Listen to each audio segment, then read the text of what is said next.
Secretary Mayorkas was defeated on the House floor in a victory for decency, democracy, and determination to put the American people's interests first and to put aside sham political stunts that has been the focus of this House Republican majority from the very beginning of this Congress.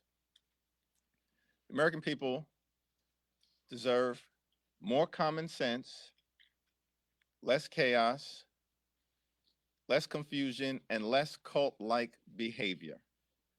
This is a period of divided government, which means common sense dictates that in order to get things done on behalf of the American people, Democrats and Republicans should be working together to find common ground in order to deliver real results for the American people on issues of importance like the economy, affordability, public safety, and national security. From the very beginning of this Congress, House Democrats have made clear that we are ready, willing, and able to find common ground with our Republican colleagues to advance bills in a bipartisan fashion that deliver real results for the American people.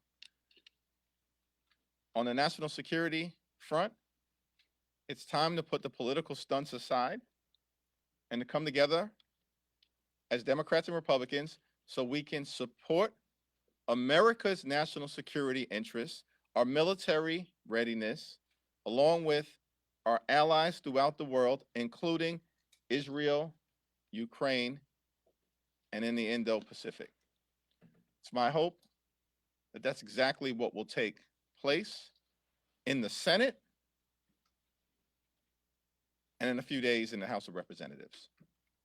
Questions? Feel though as though the impeachment and the office, this is just delayed temporarily. The idea that if they have Steve Scalise here next week, if they, the people, Democrats on the Democratic side don't have everybody here, you have a few people who are out. If they win the special election in New York, this is just delayed for a bit. Obviously, you feel like what they're doing there, but this is going to be a fait accompli. What does the impeachment of Secretary Mayorkas have to do with the economy? Nothing.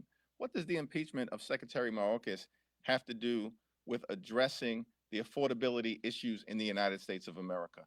Nothing. What does the impeachment of Secretary Mayorkas have to do with fixing our broken immigration system and addressing the challenges at the border? Absolutely nothing.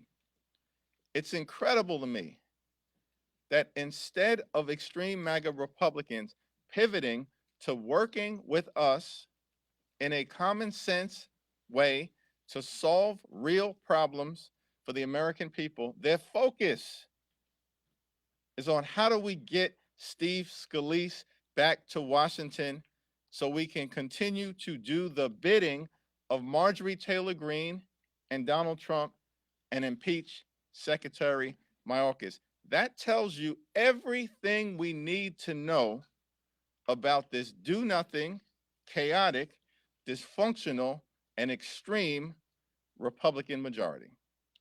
Thanks, Senator Jeffries. Did Democrats let GOP leadership know that they had full attendance, and if not, why? And can you characterize your relationship with Speaker Johnson? It's not our responsibility to let House Republicans know which members will or will not be present on the House floor on any other day or in connection with any given vote. And your relationship with Speaker Johnson, can you characterize it? It's a functional relationship. I made clear to him that, as has been evidenced throughout the entirety of this Congress, that we are ready to work with them on any issue in a bipartisan way, but we're done with them playing political games. We heard from the president yesterday at the White House saying that he would remind voters every day until November that it was Republicans who walked away from the border compromise reached in the Senate. Is that a similar approach you will take as a House Democratic leader on the campaign trail to the next state? The reality is that extreme MAGA Republicans have walked away from any effort to fix our broken immigration system or address the clear challenges that we have at the border.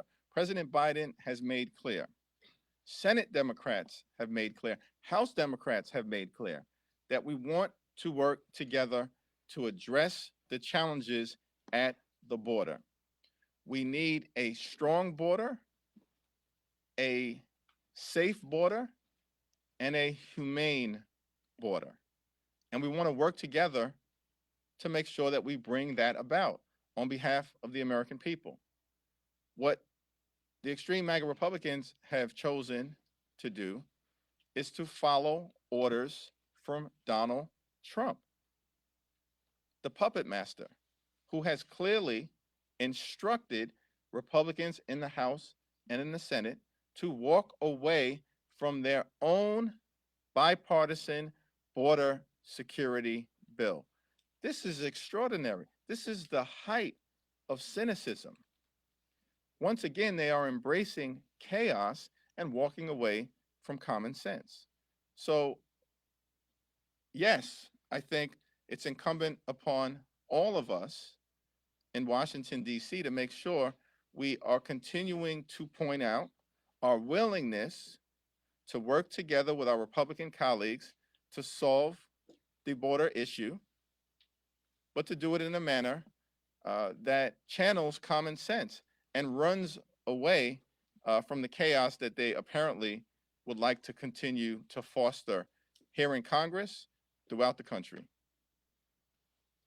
On funding for Ukraine, if Speaker Johnson either says he won't bring funding for Ukraine forward to the floor, or if that fails, what do you see as the future viable step for getting funding for Ukraine through the House?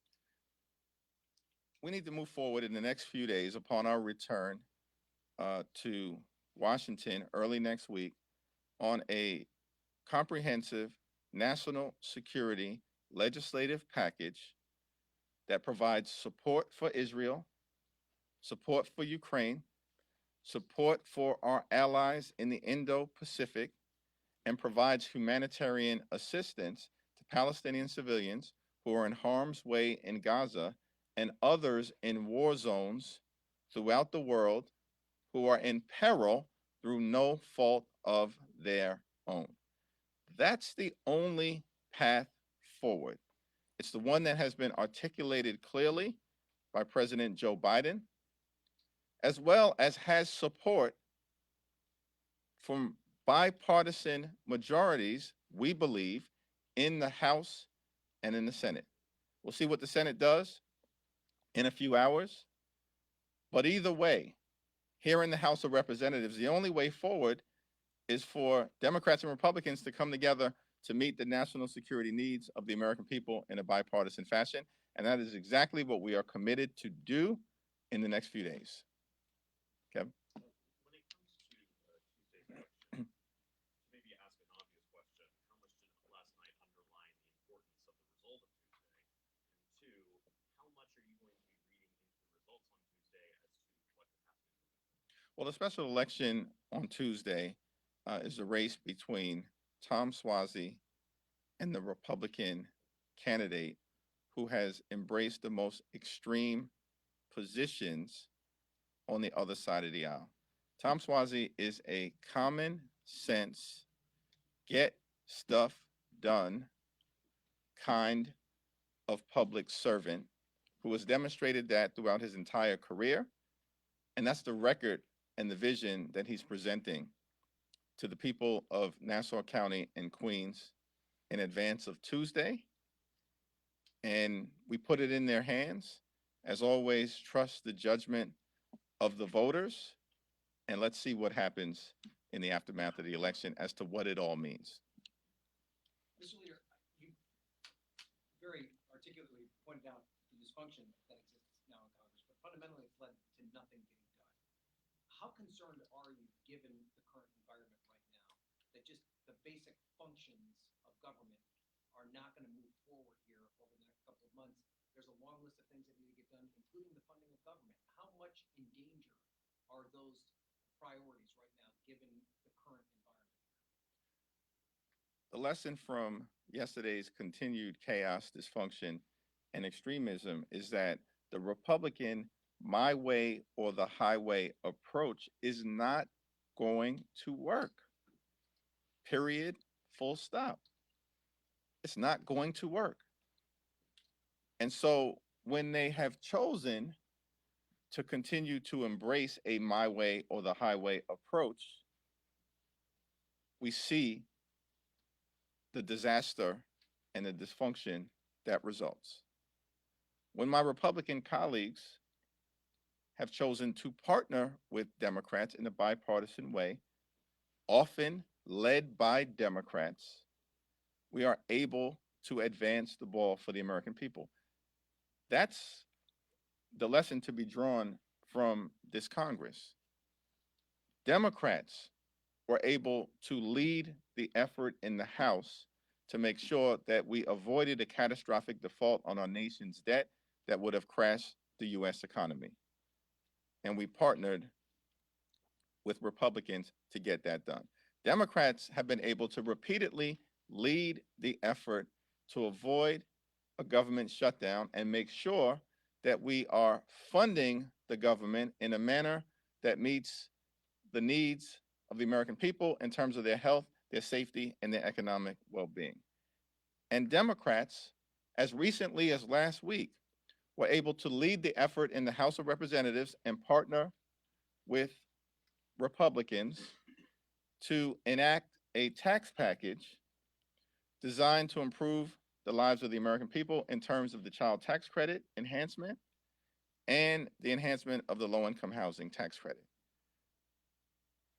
When Republicans recognize that they are incapable of governing on their own, things happen.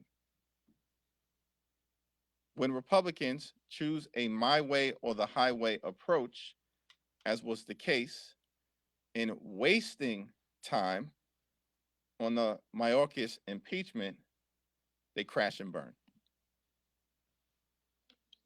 Have you had any outreach or conversations from Republicans not in House leadership about, outreach about some kind of moving some kind of security supplemental like the one you described by a discharge petition or any other move? Yeah, there are several Republicans who are not in leadership who have reached out to my colleagues on the Democratic side here in the House to indicate a willingness to work together to advance a comprehensive national security package that meets the needs of Israel in a time of war, Ukraine, who are fighting for their lives in a brave and courageous fashion against brutal Russian aggression, as well as our allies in the Indo-Pacific, like Japan and South Korea, who are dealing with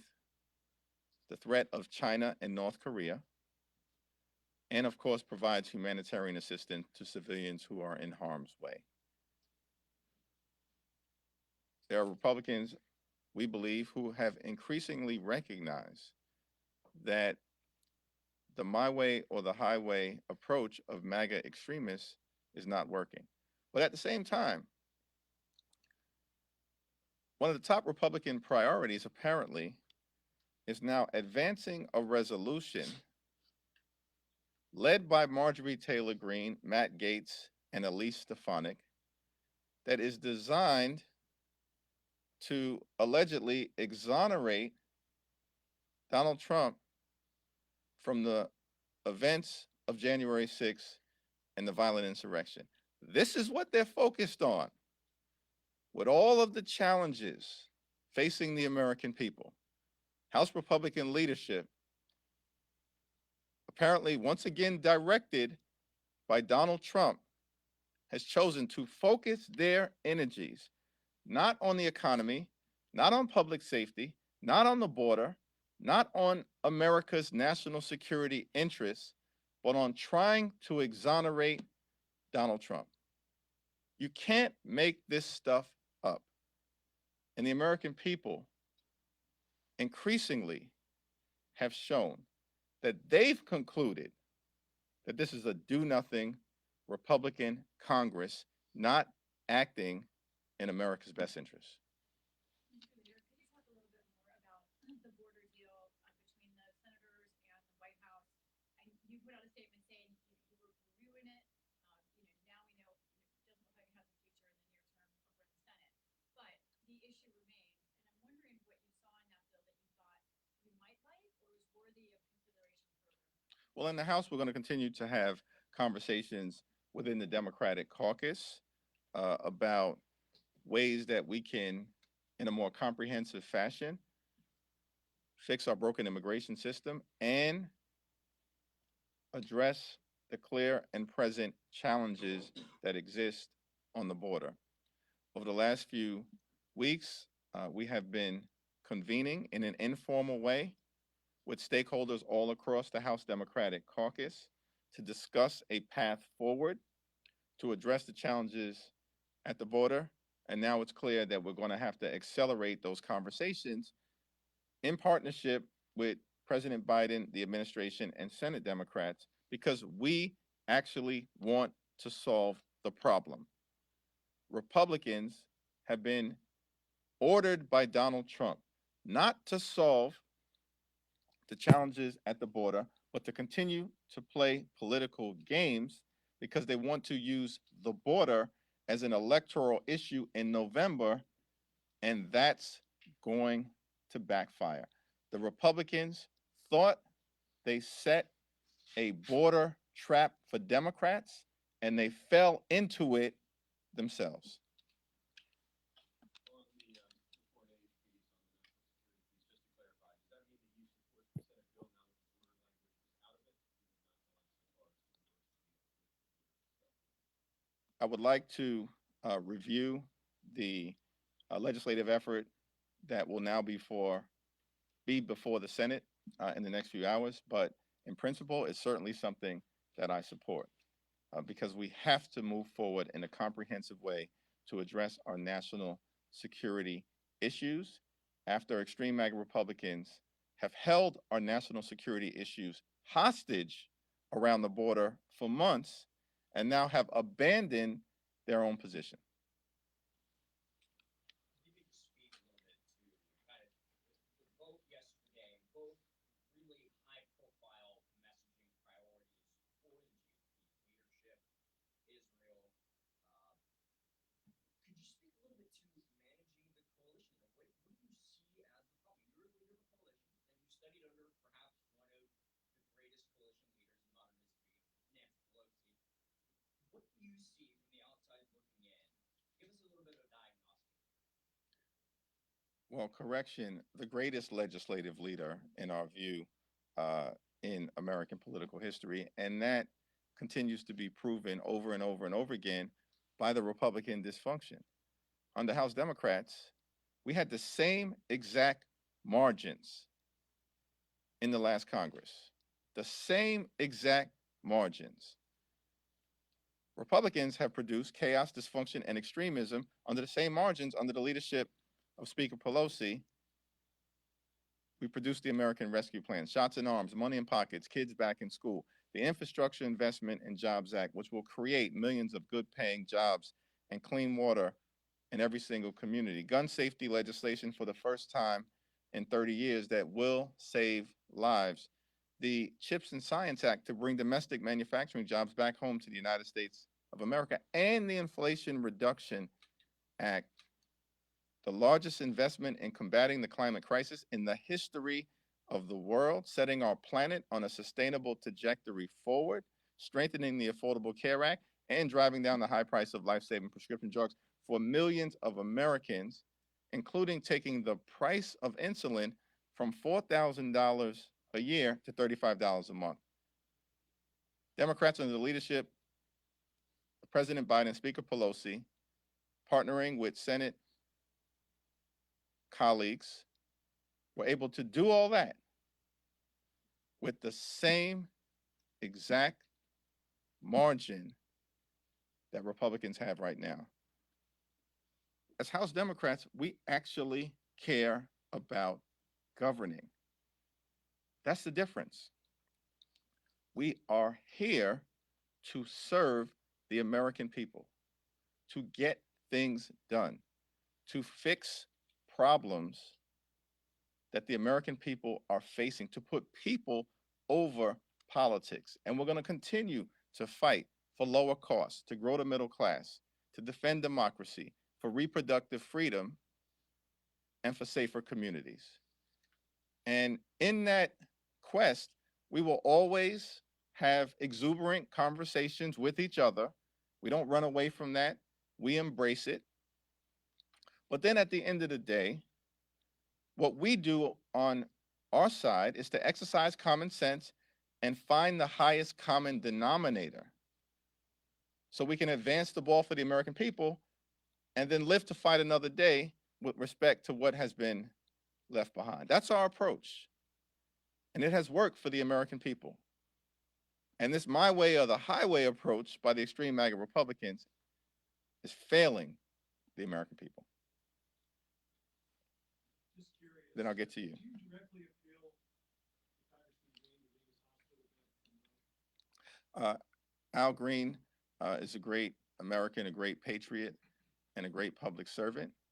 He has told his story directly, and he made it clear to me that it was important for him to be present, to cast a vote against this sham impeachment led by Marjorie Taylor Greene, targeting a hard-working public servant like Secretary Mayorkas.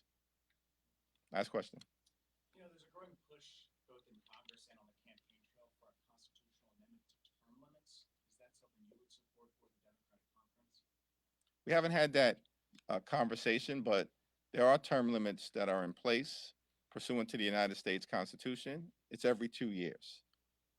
Not 4 years like the presidency, 6 years like the United States Senate, or life tenure like Article 3 federal judges. The House has to face the American people, all 435 of us, every 2 years to make the case to have your employment contract renewed. And that was an intentional decision by the framers to make sure that the House was the institution closest to the American